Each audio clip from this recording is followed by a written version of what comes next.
Friends, ಎಲ್ಲರೂ ಹೇಗಿದ್ದೀರಾ? ನಾನು ನಿಮ್ಮ ಮನೆ ಮಗಳು ಲಿಖಿತಾ ಕನ್ನಡ ವ್ಲಾಗ್ಸ್ಗೆ ಸ್ವಾಗತ ಸುಸ್ವಾಗತ.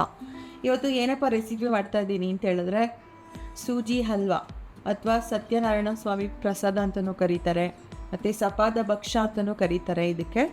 ಸೊ ಇದನ್ನು ಮನೇಲಿ ಎಷ್ಟು ಚೆನ್ನಾಗಿ ದೇವಸ್ಥಾನದಲ್ಲೆಲ್ಲ ಕೊಡುವ ಪ್ರಸಾದಕ್ಕೆ ಎಷ್ಟು ಚೆನ್ನಾಗಿ ಟೇಸ್ಟ್ ಇರುತ್ತೋ ಅದೇ ಥರನೇ ಮನೇಲಿ ಈಸಿಯಾಗಿ ಮಾಡ್ಕೋಬೋದು ನಾವು. ಅದು ಹೇಗೆ ಮಾಡೋದಂತ ನೋಡ್ಕೊಂಬರೋಣ. ಅದಕ್ಕೆ ಬೇಕಾಗಿರೋಂಥ ಇಂಗ್ರೀಡಿಯೆಂಟ್ಸ್ನ ನೋಡ್ಕೊಬಿಡೋಣ.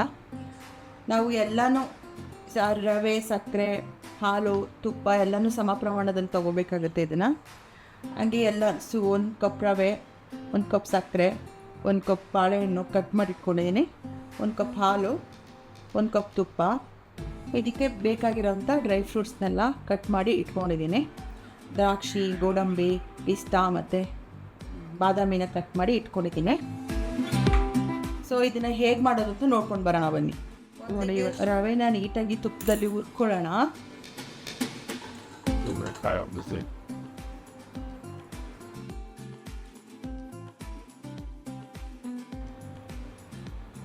ಈಗ ಕಡಾಯಿ ಕಾದಿದೆ, ಇದಕ್ಕೆ ತುಪ್ಪ ಹಾಕ್ಕೊಳ್ಳೋಣ.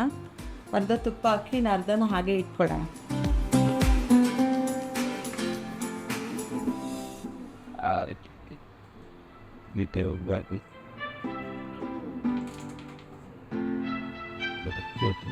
ಈಗ ರವೆ ಸೇರಿಸ್ಕೊಳ್ಳೋಣ.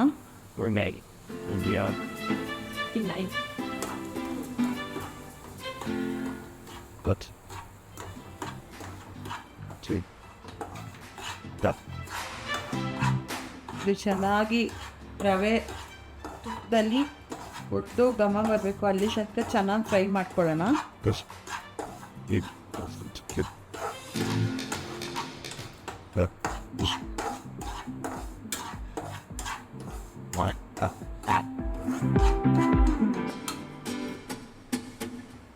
ಅಷ್ಟರಲ್ಲಿ ಒಂದು ಪಾತ್ರೆಗೆ ತೆಗೆದಿಟ್ಕೊಂಡಿರೋಂಥ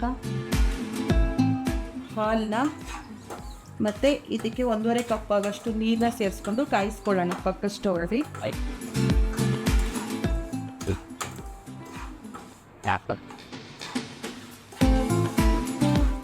ಒಂದು ಬೌಲ್ ರವೆ ತೊಗೊಂಡ್ರೆ ಅದಕ್ಕೆ 2.5 ಬೌಲಷ್ಟು ನೀರನ್ನ ಸೇರಿಸ್ಕೋಬೇಕಾಗುತ್ತೆ.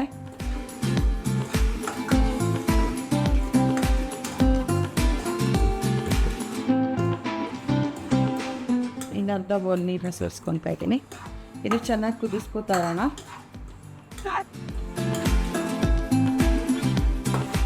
ಈ ಕಡೆ ಚೆನ್ನಾಗಿ ರವೆ ಇವಾಗ ಉಟ್ಕೊಂಡಿದೆ, ಚೆನ್ನಾಗಿ ಬೆಂದು ಘಮ ಬರ್ತಾ ಇದೆ. ಈಗ ಒಂದು ಪ್ಲೇಟ್ಗೆ ಟ್ರಾನ್ಸ್ಫರ್ ಮಾಡ್ಕೊಳ್ಳೋಣ.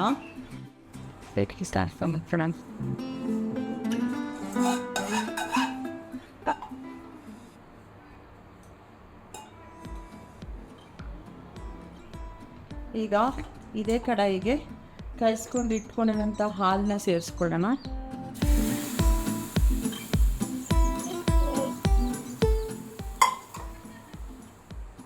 ಚೆನ್ನಾಗಿ ಕುದ್ದಿದೆ ಇದು. ಇದಕ್ಕೆ ಈಗ ಒಗ್ಗಿಟ್ಕೊಂಡಿರುವಂಥ ರವೆಯನ್ನು ಸೇರಿಸ್ಕೊಳ್ಳೋಣ.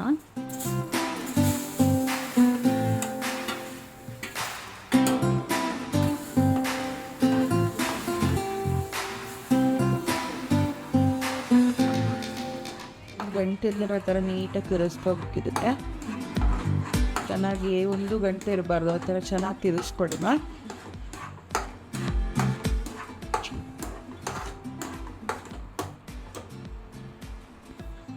ಈಗ ನೋಡಿ, ಇವಾಗ ಅನ್ನ ಬೆಂದು ಹಾಲೆಲ್ಲ ಏಕಿದೆ. ಈ ಟೈಮಲ್ಲಿ ನಾವು ಇದಕ್ಕೆ ಸಕ್ಕರೆನ ಸೇರಿಸ್ಕೊಂಡ್ಬಿಡೋಣ.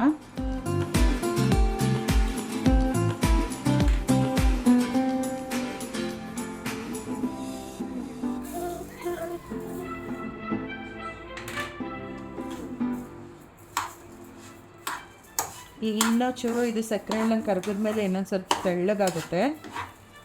ಚೆನ್ನಾಗಿ ಒಣಗಿಸ್ಕೊಳ್ಳೋಣ.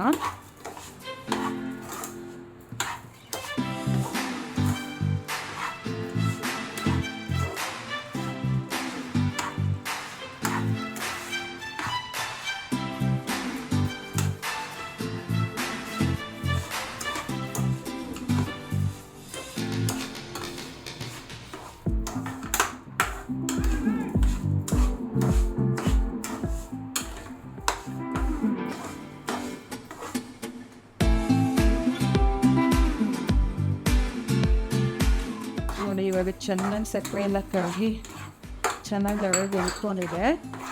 ಈ ಟೈಮಲ್ಲಿ ಕಟ್ ಮಾಡಿ ಇಟ್ಕೊಂಡಿರೋಂಥ ಬಾಳೆಹಣ್ಣು ಸೇರಿಸ್ಕೊಳ್ಳೋಣ.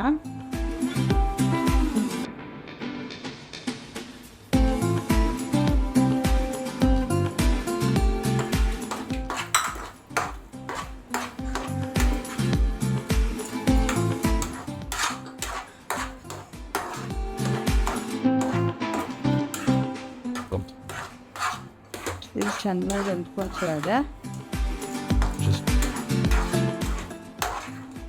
ಚೆನ್ನಾಗಿ ಹೊಂದಿಸ್ಕೊಳ್ಳೋಣ ಈ ಥರ. ಈಗ ಒಂದು ಕಡಾಯಿನ ತೊಗೊಂಡು ಇದಕ್ಕೆ ಒಂದು ಸ್ಪೂನ್ ತುಪ್ಪ ಆಗೋಷ್ಟು ಇದಕ್ಕೆ ಹಾಕ್ಕೊಳ್ಳೋಣ. ಇದಕ್ಕೆ ಇಟ್ಕೊಂಡಿರುವಂಥ ಡ್ರೈ ಫ್ರೂಟ್ಸ್ನ ಹಾಕ್ಕೊಂಡು ಚೆನ್ನಾಗಿ ಫ್ರೈ ಮಾಡ್ಕೊಳ್ಳೋಣ.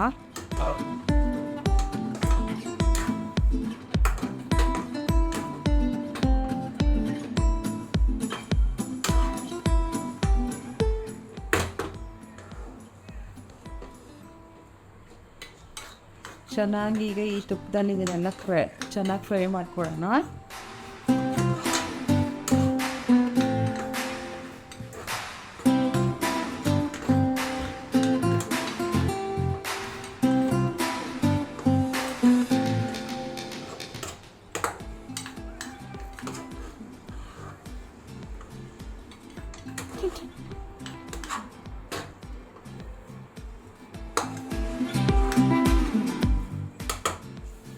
ಇವಾಗ ಇದು ಚೆನ್ನಾಗಿ ಫ್ರೈ ಆಗಿದೆ. ಇದಕ್ಕೆ ಸೇರಿಸ್ಕೊಳ್ಳೋಣ.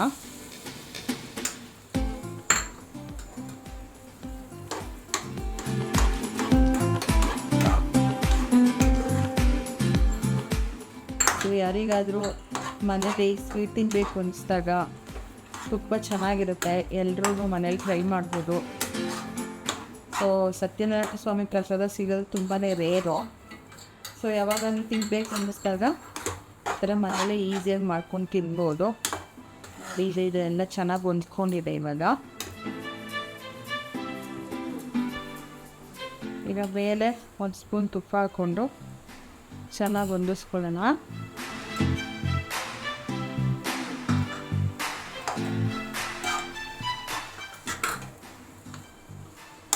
ಇಷ್ಟೇ ನೋಡಿ ಫ್ರೆಂಡ್ಸ್, ತುಂಬ ಈಸಿ, ಮನೇಲಿ ಎಲ್ಲರೂ ಮಾಡ್ಬೋದು. ಒಂದ್ಸಲ ಯಾವಾಗಾದ್ರೂ ನಿಮಗೆ ಸ್ವೀಟ್ ತಿನ್ನಿಸ್ಬೇಕು, ಚೆನ್ನಾಗಿ ಸ್ಪೆಷಲ್ ಆಗಿರಬೇಕು ಅಂದಾಗ ಇದನ್ನು ಟ್ರೈ ಮಾಡಿ. ತುಂಬ ಈಸಿಯಾಗಿ ಮಕ್ಕಳೆಲ್ಲ ತುಂಬ ಚೆನ್ನಾಗಿ ಇಷ್ಟಪಟ್ಟು ತಿಂತಾರೆ. ಸೊ ಈಗ ಇದ್ರ ಮೇಲೆ ನಾವು ಏಲಕ್ಕಿ ಕಾಯಿ ತೆಗೆದಿಟ್ಕೊಂಡಿದ್ದೀವಿ, ಅದನ್ನು ಚೆನ್ನಾಗಿ ಪುಡಿ ಮಾಡಿ ಹಾಕ್ಕೊಳ್ಳೋಣ. ಇಷ್ಟೇ ಫ್ರೆಂಡ್ಸ್, ಮನೆಯಲ್ಲಿ ನೀವು ಮಾಡಿ ಹೇಗಿತ್ತು ಅನ್ನೋದನ್ನು ಕಮೆಂಟ್ ಮಾಡಿ. ಇನ್ನೂ ಯಾರು ನನ್ನ ಚಾನಲ್ನ ಸಬ್ಸ್ಕ್ರೈಬ್ ಮಾಡ್ಕೊಂಡಿಲ್ಲ, ಸಬ್ಸ್ಕ್ರೈಬ್ ಮಾಡ್ಕೊಳ್ಳಿ, ಲೈಕ್ ಮಾಡಿ, ಶೇರ್ ಮಾಡಿ ಫ್ರೆಂಡ್ಸ್. ನೋಡಿ ಫ್ರೆಂಡ್ಸ್, ಸತ್ಯನಾರಾಯಣ ಪೂಜೆ ಸ್ವಾಮಿ ಪ್ರಸಾದ ಅಥವಾ ಸೂಜಿ ಹಲ್ವಾ ಇಲ್ಲ ಸಪಾದ ಭಕ್ಷ ಅಂತಲೂ ಕರೀತಾರೆ, ರೆಡಿಯಾಗಿದೆ. ಸೊ ಎಲ್ಲರೂ ನಿಮ್ಮ ಮನೇಲಿ ಟ್ರೈ ಮಾಡಿ ಹೇಗಿತ್ತು ಅನ್ನೋದನ್ನು ಕಾಮೆಂಟ್ ಮಾಡಿ.